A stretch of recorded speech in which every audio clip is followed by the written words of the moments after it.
Welcome back to CultureKeeper, the podcast that bridges the gap between junior sailors and senior leaders. I'm Jessica Hardemon. So let's get straight to it. This isn't just a podcast. It's a movement. Real stories. Zero fluff. Battle-tested wisdom. Straight from the mess to the dead plates. If you're tired of silence, the politicking, and leadership cliches, you're in the right place. Welcome to CultureKeeper. Every sailor has had a bad leader.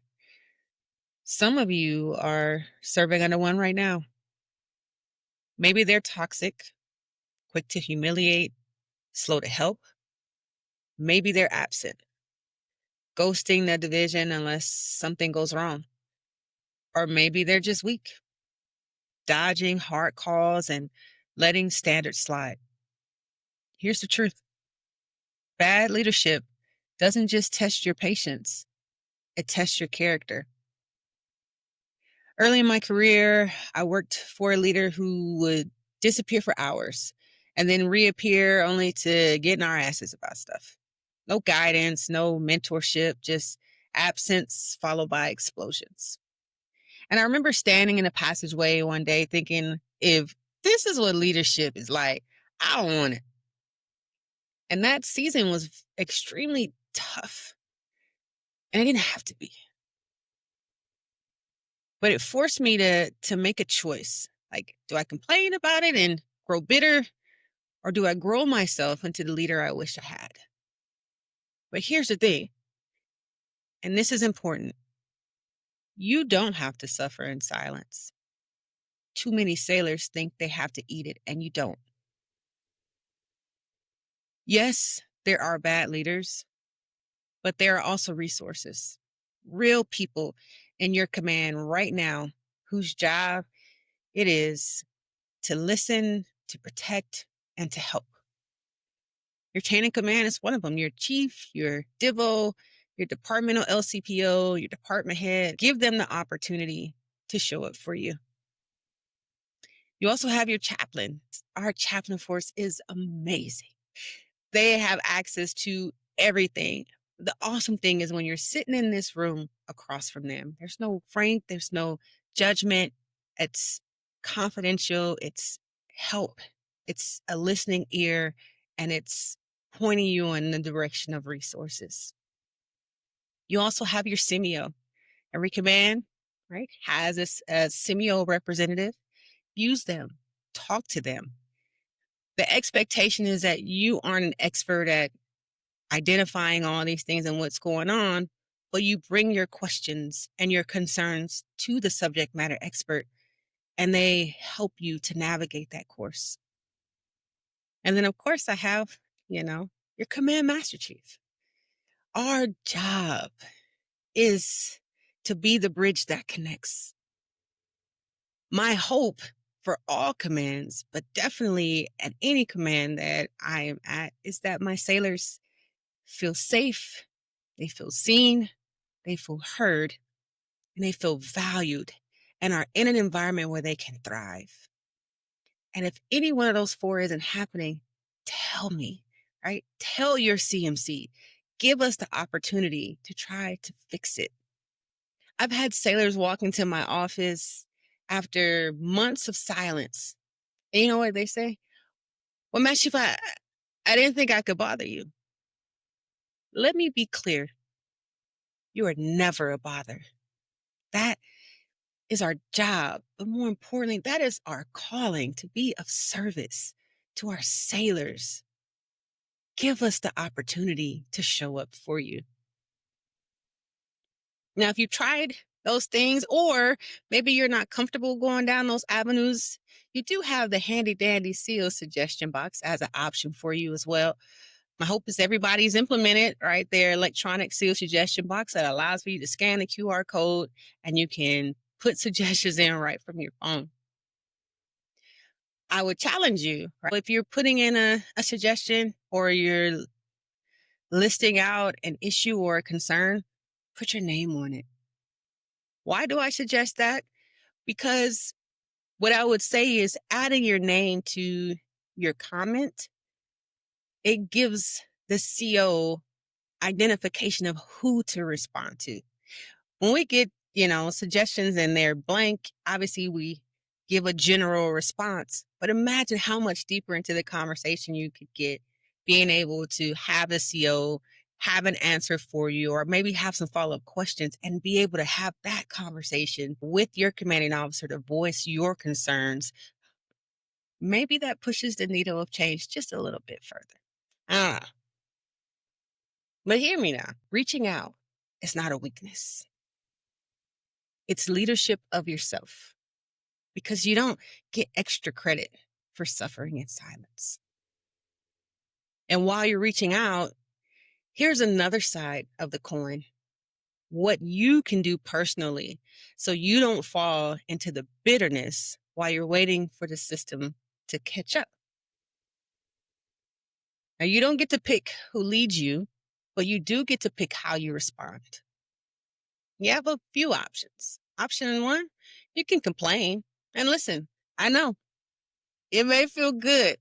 You get to vent out there in the smoke pit, out in the shit store. You get to roast your leader in whatever way, you see fit, maybe in your work center.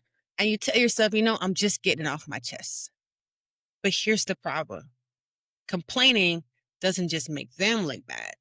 It makes you look small. Your peers may stop respecting you.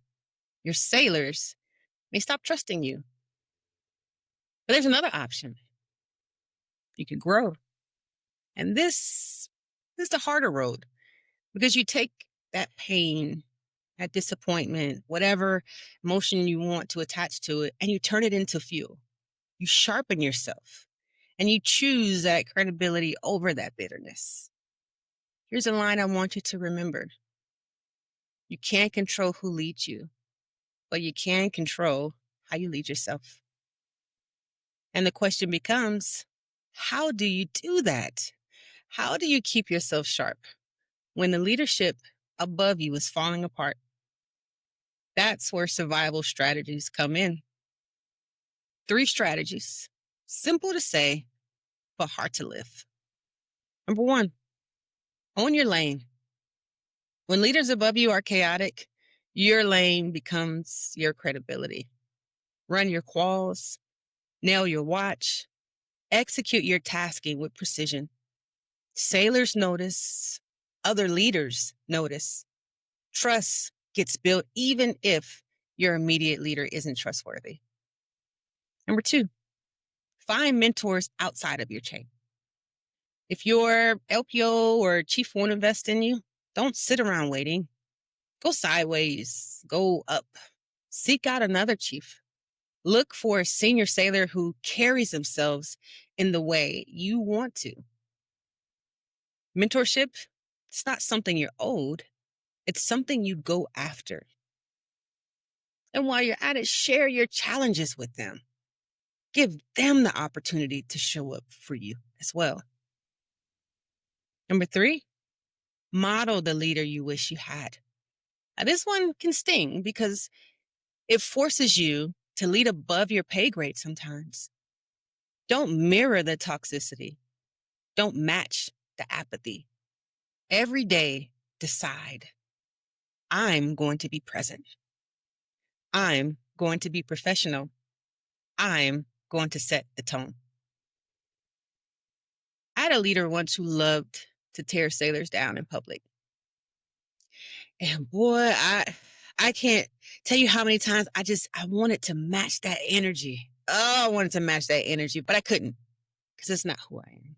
Instead, I made a different choice because I knew who was watching. I made the choice to correct sailors privately, praise them publicly. Now, that didn't fix the leader, but what it did was it kept my sailors motivated. And it showed them another way that leadership could look. And here's a shift that most sailors never make. Instead of trying to survive a bad leader, you flip the lens and you ask, what is this teaching me about the kind of leader I refuse to become?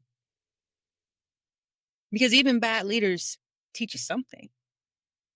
One of my worst leaders defaulted to silence, never addressed problems, or if they made an attempt, it was very passive aggressive and it never got to the core of any issue or challenge. They never corrected mistakes, never gave guidance. And I watched morale bleed out of the division. Gossip filled the space where leadership should have been. And that's when I learned one of the hardest lessons. Silence kills culture. So don't just survive. Take notes. Write down the behaviors you despise. Burn it into your memory. I will not do this when it's my turn. Because your turn will come. And when it does, your sailors will either thank you for breaking a cycle or resent you for repeating it. So let's land this plane. Here's the bottom line. Bad leaders exist, but you don't have to suffer in silence. Speak up, use your resources, protect your mental, emotional, and professional health. And while you do that, grow yourself, own your lane, find mentors, model the leader you wish you had, and learn from their failures so you never repeat them. Now, I have a challenge for you. I want you to write down two things right now. Right now, write it down. Number one, who you'll reach out to if you need help this week. Write it down. Number two, one way you'll rise above bad leadership this week. And don't keep it to yourself. Tell a shipmate. Share it in the group. Okay? And if no one has told you today, let me be the first to say, thank you for all that you've done, all that you do, and all that you will do. Until next time, keep the culture, lead on. Culture isn't just kept, it's shaped. Every sailor, every day. Keep the culture, lead on.